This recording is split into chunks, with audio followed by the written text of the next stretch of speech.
Miss ആണ് കേട്ടോ. അപ്പൊ ദാ വീണ്ടും നമ്മുടെ സ്കൂളൊക്കെ തുറന്നിരിക്കുകയാണ്.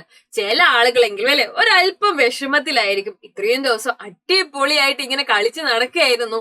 ദാ വീണ്ടും സ്കൂളൊക്കെ തുടങ്ങി, പഠിക്കാനൊക്കെ ആരംഭിക്കാൻ വേണ്ടി പോകുന്നു. അപ്പൊ ദാ വിഷമിക്കണ്ട, ഇന്ന് ടീച്ചർ മക്കളെല്ലാവരെയും കൂട്ടിയിട്ടതാ മറ്റൊരു യാത്രയ്ക്ക് വേണ്ടി പോവുകയാണ് കേട്ടോ. ഈ യാത്ര എന്തിനുള്ളതാണെന്ന് അറിയാമോ? കേരളത്തിലെ 14 ജില്ലകളെയും മനഃപ്പാഠമാക്കാൻ വേണ്ടിയിട്ടുള്ള ഒരു യാത്രയാണ്. അപ്പൊ നമ്മൾ ചുമ്മാ അങ്ങ് യാത്ര പോകുന്നതല്ല, നമ്മുടെ യാത്ര തുടങ്ങുന്നത് വളരെ രസകരമായിട്ടുള്ള ഒരു സ്ഥലത്ത് നിന്നാണ്. എവിടുന്നാന്ന് അറിയാമോ നിങ്ങൾക്ക്? കന്യാകുമാരി എന്നുള്ള സ്ഥലത്ത് നിന്നാണ് നമ്മൾ യാത്ര തുടങ്ങുന്നത്. അപ്പൊ മക്കൾ എപ്പോഴെങ്കിലും കന്യാകുമാരിയെ കുറിച്ച് കേട്ടിട്ടുണ്ടോ? ആരെങ്കിലും പോയിട്ടുണ്ടോ? പറയണം കേട്ടോ ടീച്ചറോട്. കന്യാകുമാരിയിൽ നിന്നാണ് നമ്മൾ യാത്ര തുടങ്ങുന്നത്. കന്യാകുമാരി എന്ന് പറയുന്നത് അല്ലെ നല്ല രസമുള്ള തമിഴ്നാട്ടിലെ ഒരു പട്ടണമാണ്. കടലിന്റെ ഭംഗിയൊക്കെ നല്ല രീതിയിൽ ആസ്വദിക്കാനും സൂര്യോദയവും സൂര്യാസ്തമയവും ഒക്കെ കാണാൻ വേണ്ടിയിട്ടും ആളുകൾ എന്ത് ചെയ്യാറുണ്ട്? കന്യാകുമാരിയിലേക്ക് പോകാറുണ്ട്.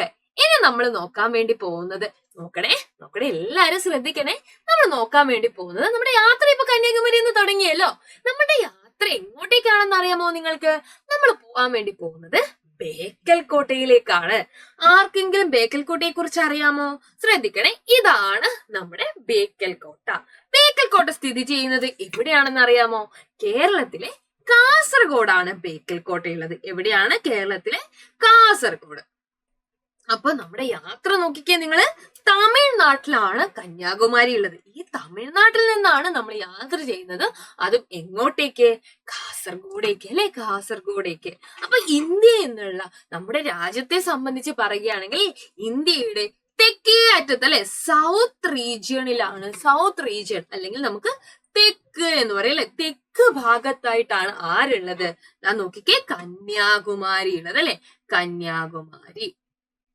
അപ്പൊ ഈ തെക്ക് ഭാഗത്ത് നിന്ന് വടക്കോട്ടേക്കാണ് നമുക്ക് പോകാനുള്ളത് അല്ലെ. വടക്കോട്ട് എന്ന് പറഞ്ഞു കഴിഞ്ഞാൽ ഇങ്ങനെ ഒരു വരയ്ക്കുകയാണെങ്കിൽ അല്ലെ, ഇത് സൗത്ത് ആണെങ്കിൽ ഇതാണ് നോർത്ത്. നോർത്തിനെയാണ് നമ്മൾ വടക്ക് എന്ന് പറയുന്നത്. അപ്പൊ നമ്മൾ ഇങ്ങനെയാണ് പോകാനുള്ളത്. അപ്പൊ സൗത്തിൽ നിന്ന് നോർത്തിലേക്കാണ് മക്കളെ നമ്മൾ പോകാൻ പോകുന്നത്. അപ്പൊ നമുക്ക് നോക്കാവേ, നമുക്കിതാ തിരുവനന്തപുരത്ത് കൂടെ യാത്ര ചെയ്യണം, കൊല്ലത്തിലൂടെ യാത്ര ചെയ്ത് ഇങ്ങനെ വേണം നമുക്ക് കാസർഗോഡ് എത്താൻ. അപ്പൊ മക്കളെ എല്ലാവരും ടീച്ചറുടെ കൂടെ പാടണേ. നമുക്ക് കേരളത്തിലെ 14 ജില്ലകളിൽ പഠിക്കാം. തിരുവനന്തപുരം, കൊല്ലം, പത്തനംതിട്ട, ആലപ്പുഴ, കോട്ടയം, പിന്നെ ഇടുക്കിയും. അപ്പൊ നമ്മൾ എങ്ങനെയാ യാത്ര ചെയ്യാൻ വേണ്ടി പോകുന്നത്? നോക്കിക്കോ നിങ്ങള്, നമ്മള് തെക്ക് നിന്ന് വടക്കോട്ടേക്കാണല്ലേ പോകുന്നത്. അപ്പൊ പഠിക്കോ എല്ലാവരും ടീച്ചറുടെ കൂടെ.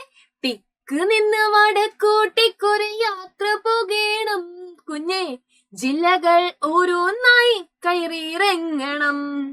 തിരുവനന്തപുരം, കൊല്ലം, പത്തനംതിട്ട, ആലപ്പുഴ, കോട്ടയം, പിന്നെ ഇടുക്കിയും. അപ്പൊ നമ്മൾ ഇതാ നോക്കിക്കേ, ആലപ്പുഴ എത്തി, കോട്ടയത്തെത്തി, ഇടുക്കി എത്തി അല്ലെ. എറണാകുളം, തൃശൂർ, പാലക്കാട്.